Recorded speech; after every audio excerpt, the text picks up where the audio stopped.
उसको अस्पताल भेजने की जगह पार्टी कार्यालय में किसने लिटाया। मिट गया, सब खत्म हो गया। माँ बाबू, हम अपने बाबू कैसे संतोष करी हो बाबू। इकलौते लड़के थे। किसको दोषी मानते हैं? किसी को नहीं मानते, अपने कर्म को दोषी मानते हैं।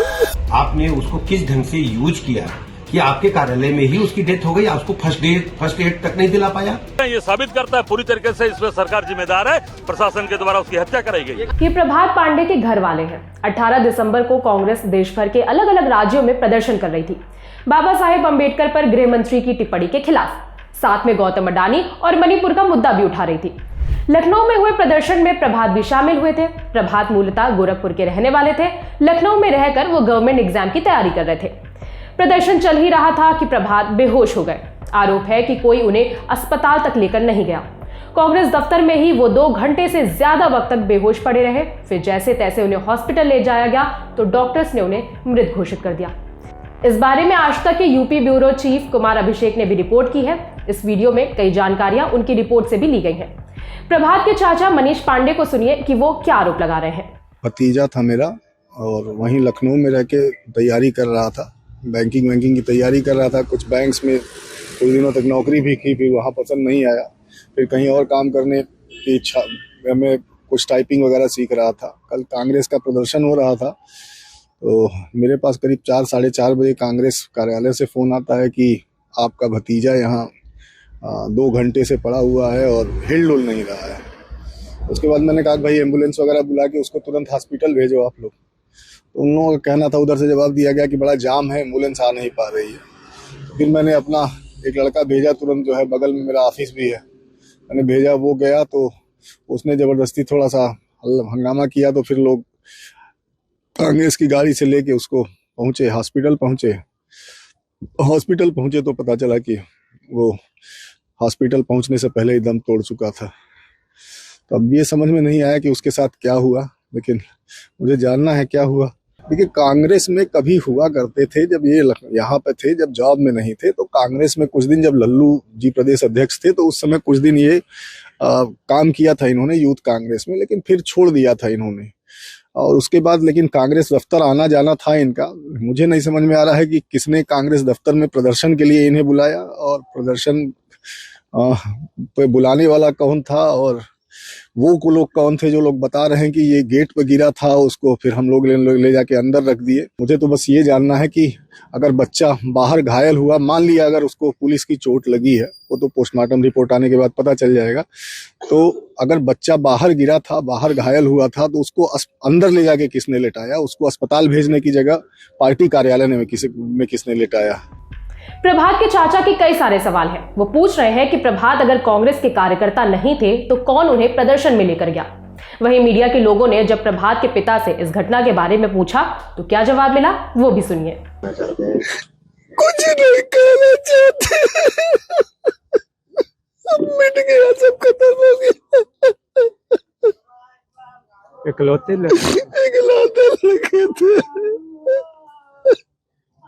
किसको दोषी मानते हैं? किसी को नहीं मानते, अपने कर्म को दोषी मानते हैं। लखनऊ सेंट्रल डीसीपी रवीना त्यागी ने बताया कि पुलिस ने मामले की जांच शुरू कर दी है। 18 दिसंबर 2024 को लखनऊ स्थित उत्तर प्रदेश कांग्रेस पार्टी कार्यालय पर प्रभात कुमार पांडे के साथ हुई घटना के संबंध में उनके चाचा श्री मनीष कुमार पांडे द्वारा उपलब्ध कराई गई तहरीर के आधार पर हत्या के संबंध में मुकदमा थाना हुसैनगंज पर पंजीकृत कर लिया गया है। सुसंगत धाराओं में आरोप लगाया गया है कि पार्टी कार्यालय पर जो मृतक हैं वो पिछले 2 घंटे से बेहोश थे, जिसके बाद उन्हें इनोवा गाड़ी में सिविल अस्पताल ले जाया गया। वहां पर डॉक्टरों द्वारा उनको ब्रॉड डेड डिक्लेयर किया गया। मुकदमा पंजीकृत करने के उपरांत तत्काल विवेचनात्मक कार्रवाई प्रारंभ कर दी गई है। उत्तर प्रदेश कांग्रेस के अध्यक्ष अजय राय 19 दिसंबर को प्रभात की अंतिम यात्रा में शामिल होने के लिए गोरखपुर पहुंचे थे। उनका आरोप है कि पुलिस ने उन्हें जाने से रोक दिया। हम तो केवल श्रद्धांजलि अर्पित करने आए हैं। हमारा कार्यकर्ता था, हमारा प्रदेश का सचिव था कांग्रेस पार्टी का। ये कौन होते रोकने वाले? रोकने का अधिकार उसके परिवार को है, परिवार लोगों ने नहीं रोका है। ये भाजपा के लोग गंदी राजनीति कर रहे हैं। निश्चित तौर से पुलिस की मार से ये साबित करता है ये रोक रहे हैं, ये साबित करता है पूरी तरीके से इसमें सरकार जिम्मेदार है, प्रशासन के द्वारा उसकी हत्या कराई गई। कथित तौर पर कांग्रेस की तरफ से प्रदर्शन करने गए प्रभात की मौत आखिर कैसे हुई, असल बात तो जांच के बाद ही सामने आएगी।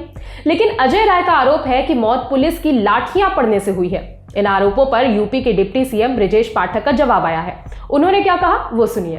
कांग्रेस पार्टी के लोग अपने आचरण पर ध्यान दें और सच्चाई को जनता के सामने रखें।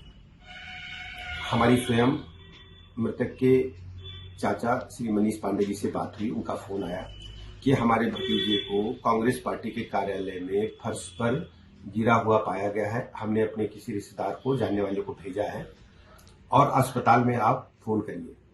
जब अस्पताल में मृतक को लेकर के उनके चाचा पहुंचते हैं तो पता चला कि वो ब्रॉड डेथ थे। कांग्रेस पार्टी को स्वयं बताना चाहिए कि नौजवानों को बरगला करके कैसे वो कार्यालय में ले जाते हैं और किस प्रकार से उनकी डेथ हुई है। पोस्टमार्टम रिपोर्ट में स्थिति अभी वहां के जो आपके पोस्टमार्टम करने वाले चिकित्सक हैं वो बताएंगे, लेकिन एहतियात के तौर पर पूरी एक टीम द्वारा पोस्टमार्टम कराया गया है। इसके अलावा बिसरा और हार्ट को प्रिजर्व किया गया है और जैसे ही रिपोर्ट आएगी हम आपके समक्ष पूरी रिपोर्ट को लेकर के बताएंगे। लेकिन हर स्थिति में कांग्रेस पार्टी को बताना चाहिए वो बच्चा जो आपने बरगला करके अपने कार्यालय बुलाया था, वो बेरोजगार था, आपने उसको किस ढंग से यूज किया कि आपके कार्यालय में ही उसकी डेथ हो गई, उसको फर्स्ट एड तक नहीं दिला पाया। लखनऊ जैसी एक खबर असम से भी आई। मीडिया रिपोर्ट्स के हवाले से पता चला है कि वहां प्रोटेस्ट के दौरान 45 साल के कांग्रेस एक्टिविस्ट मृदुल इस्लाम की मौत हो गई। मृदुल असम प्रदेश कांग्रेस कमेटी के कानूनी सेल के सचिव थे। असम में राज्य सरकार और अडानी ग्रुप को लेकर कांग्रेस कार्यकर्ता प्रोटेस्ट कर रहे थे। मृदुल भी प्रोटेस्ट में शामिल हुए थे। आरोप है कि प्रोटेस्ट के दौरान पुलिस ने आंसू गैस के गोले छोड़े। मीडिया रिपोर्ट्स के मुताबिक इसी के चलते मृदुल को घुटन महसूस हुई। उन्हें आनन फानन में गुवाहाटी मेडिकल कॉलेज ले जाया गया। वहां डॉक्टर्स ने उन्हें मृत घोषित कर दिया। गुवाहाटी के पुलिस कमिश्नर दिगांत बरा ने बताया कि मृतक के शरीर पर कोई भी चोट का निशान नहीं था। हालांकि वो प्रोटेस्ट का हिस्सा थे, लिहाजा पोस्टमार्टम से पता चल सकेगा कि मौत का असल कारण क्या था।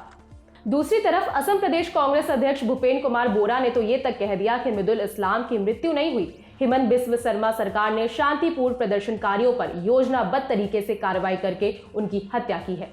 इन दोनों मामलों पर कांग्रेस सांसद राहुल गांधी और प्रियंका गांधी की भी प्रतिक्रियाएं सामने आई हैं। राहुल ने अपने एक्स हैंडल पर लिखा, भाजपा शासित असम और उत्तर प्रदेश में लोकतंत्र और संविधान की फिर से हत्या हुई है। देश भर में कांग्रेस पार्टी बाबा साहेब और संविधान के समर्थन में सत्याग्रह कर रही है। इस दौरान अत्यधिक पुलिस बल के कारण गुवाहाटी में मृदुल इस्लाम और लखनऊ में प्रभात पांडे हमारे कांग्रेस कार्यकर्ताओं की मृत्यु बहुत दुखद और निंदनीय है। प्रियंका गांधी ने एक्स पर लिखा, उत्तर प्रदेश में व्याप्त कुशासन के खिलाफ विधानसभा घेराव करने जा रहे कांग्रेस कार्यकर्ताओं पर पुलिस की बर्बरता ने हमारे एक कार्यकर्ता की जान ले ली।